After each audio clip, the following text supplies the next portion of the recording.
Okay, I'm here with Dr. Stanton Peele. He's a leading figure and pioneer in the field of addiction.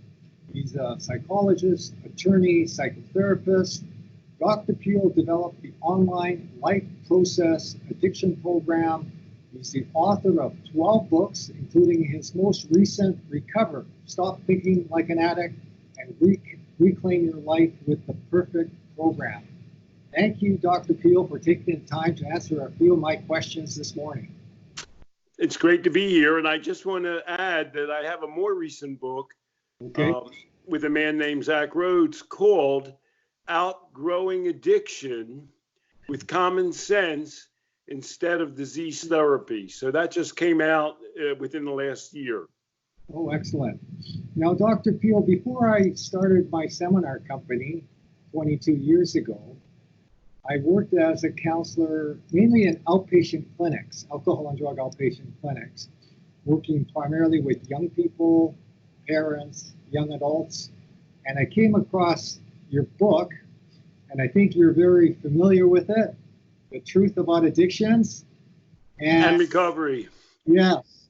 And that was a good, hold it all the way up, Jack, so everybody can see it. That is a good book. I wrote that with Archie Brodsky, my long-term colleague. Yeah, and as you can see, I took. Oh, wow. Read the book cover to cover, and the book really resonated with me. And I'm not just saying that because I just found that the book was really empowering. It was I was able to help clients develop a lot of coping skills and help clients find personal meaning in their lives and to create a life worth living. Now, the question I have is, you developed this approach. Can you explain some of the key guiding principles of the Life Process program? Well, it's indebted to the idea that addiction is not an independent outpost of people's lives, which is what the disease theory claims. Rather, it's an expression of the person's overall relationship to their world, to the people in their world, to their work, and to themselves. It's impossible to just tell people, why don't you stop drinking, or why don't you stop taking drugs?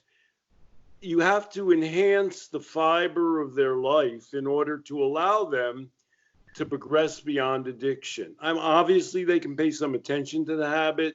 Right. They can talk about quitting it, or they can cut back in many cases. But the way you're able to do that is when you find a truer hewing to your purpose in life and meaning in living a non-addicted lifestyle. That meaning comes often through things like stabilizing your psychological condition, developing your family, in particular, having children, becoming more satisfied with your life and especially your work life. So the Life Process program says you address addiction by addressing the major foundation elements in your life. And that's the best, most secure way to progress. When you get to an endpoint, well, you never get to an endpoint, obviously, but when you get to a secure foundation, you're not sitting there worrying every minute whether you're going to relapse to your addiction. One mother told me after she had her two small children, before I started smoking again, I'd sooner cut off one of my fingers. You get to a place where everything keeps you, for want of a better word, on the straight and narrow. Okay, now there's a whole chapter there in your book, the Truth About Addiction and Recovery, where you talk about and distinguish the differences in terms of the assumptions that guide the disease model versus the Life Process program.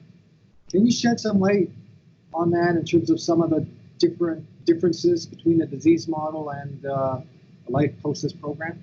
Well, the disease model assumes that addiction grows up like almost the monster in the movie Alien. It grows up independent within inside you. And that just makes no sense in terms of what we know about people getting addicted and people overcoming addiction. And by the way, one of the key elements is the disease model tells you you cannot overcome an addiction unless you undergo a disease treatment or you join AA. In fact, one of the things that I revealed in that book, which is decades old and has become more and more apparent, most people will overcome addiction on their own. And one way I'll do an exercise, I'll give away a little bit of my workshop. I'll say to people, what's the toughest addiction to quit? Everybody shouts out smoking. And then I say, oh, by the way, has anybody in this room quit smoking? And then, of course, quite a few people will raise their hands. And then I'll say, well, how many of you joined a support group or used a drug like nicotine replacement to overcome smoking addiction? And virtually nobody will raise their hand.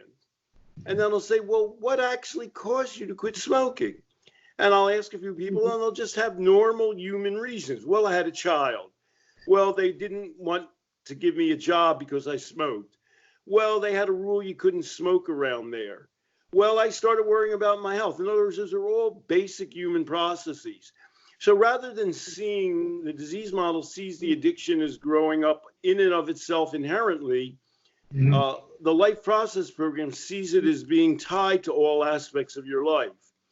As you point out, saying that people have the power to overcome addictions, which I prove to them by saying, well, how many of you quit the hardest addiction? You just told me, smoking. You did it on your own. You have the ability to do it. Addiction obviously can be for a time overwhelming or controlling, but it doesn't overpower who you are, where you can go in life, on your values and purpose. And I find that the most single important thing is for people to believe they have the power to overcome addiction. It's a little bit of the opposite of the powerlessness model. I'm glad that's what appealed to you, Jack. And the Life Process program has a role. We're going to be talking to people who are helpers and counselors and therapists. It makes you think about treatment and coaching in a different way. Instead of you convincing the person to get better, you're really helping them to realize their own values and purpose and for them to resolve on their own to get better. You're an assistant, you're a consultant, you're a coach, you're not the savior and the deliverer. You're paying attention to how they're dealing with other aspects of their life, which is especially important in an outpatient setting. And as you mentioned, Jack, thank you, I have the lifeprocessprogram.com online where coaches help people who are enmeshed in their ongoing life to deal better with and develop different aspects of their life. And that's actually, in many ways, a superior setting and approach for change, which is pretty fortunate because we're not going to get that many people to the Betty Ford Center and spend a month or two and $40,000 or $60,000 overcoming addiction. Now, when your book first came out and your other books many years ago, it was seen as quite radical, especially a lot of the clinicians working in the field.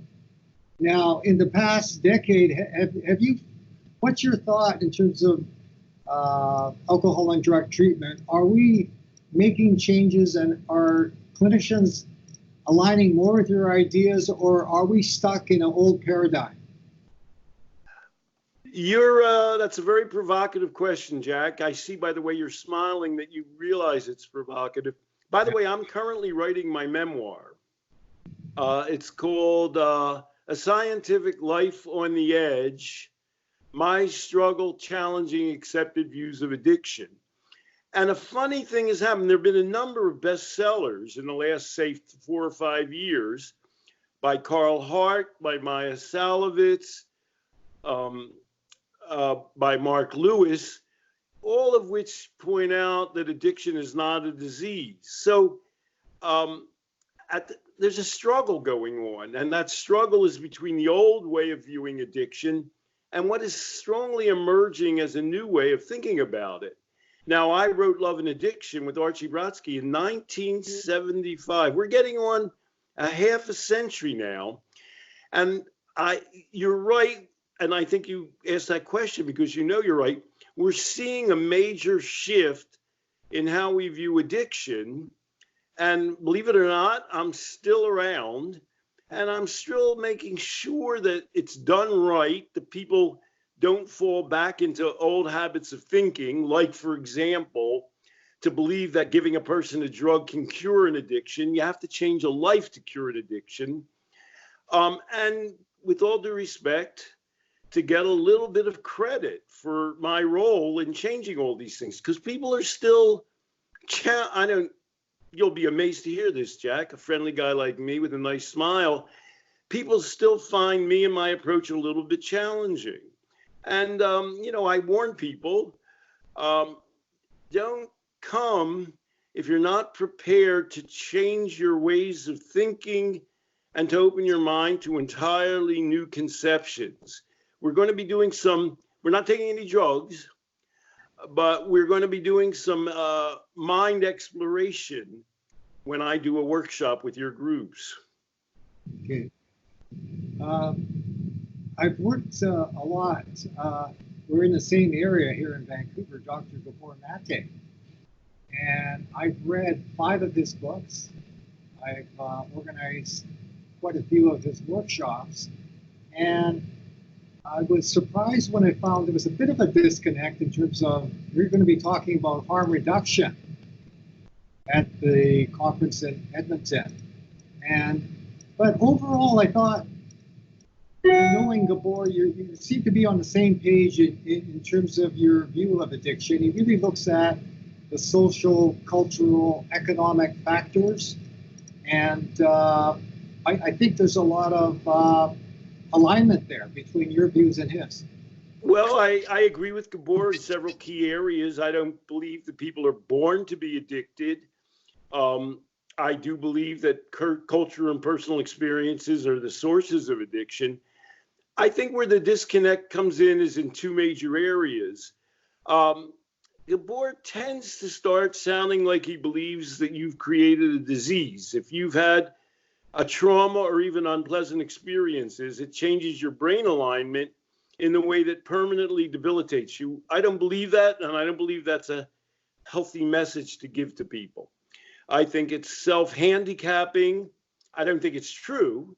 The majority of people will overcome addiction on their own, although what I do with the Life Process program is to help speed the process, but the natural tendency is to improve and to recover.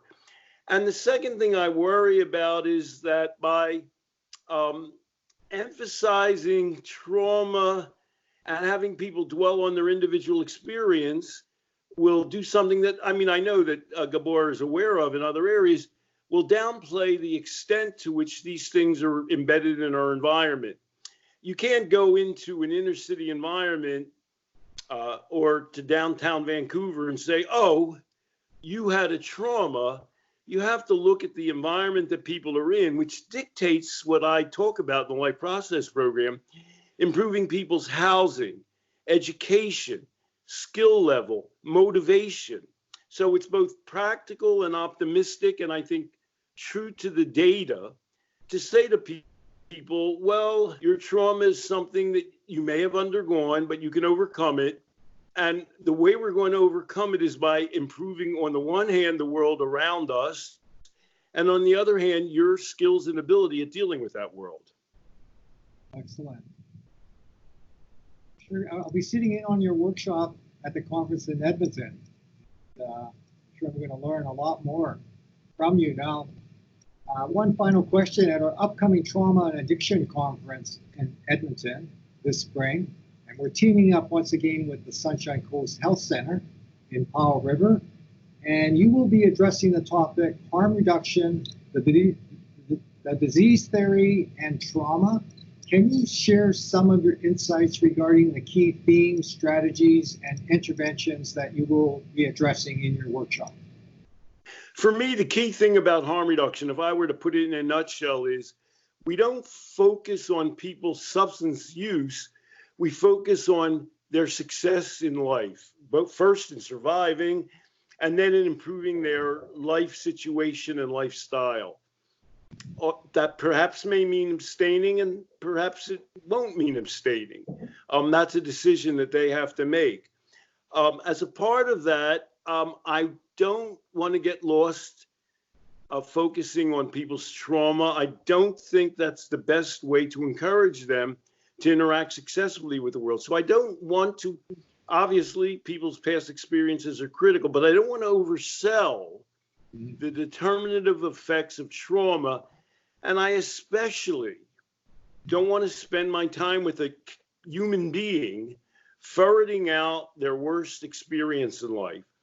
For example, I'll often say to people who've been through disease therapy and trauma therapy and AA are often very well rehearsed in telling you all the bad things that have happened to them and all the bad things they've done. I'm more likely to say, let's shift a little bit and talk about some of your success experiences in life. When were you most successful?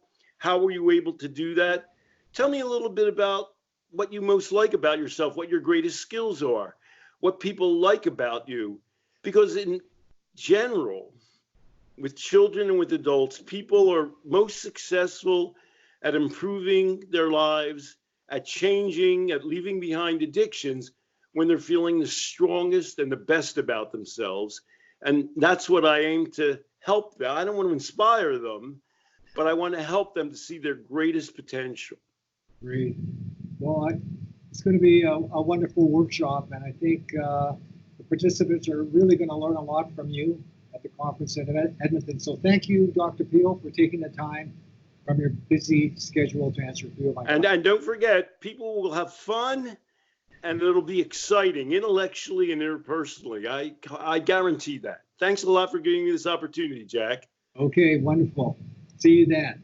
See you soon. Bye now. Bye now. Dr. Peele will be providing a full-day workshop at the conference in Edmonton, May 27th, 28th, and 29th in Edmonton. And we're co-sponsoring the conference once again with the Sunshine Coast Health Center. And it'll be another terrific event. And I hope to see all of you at the conference at Edmonton. Bye for now. See everybody soon. Bye now.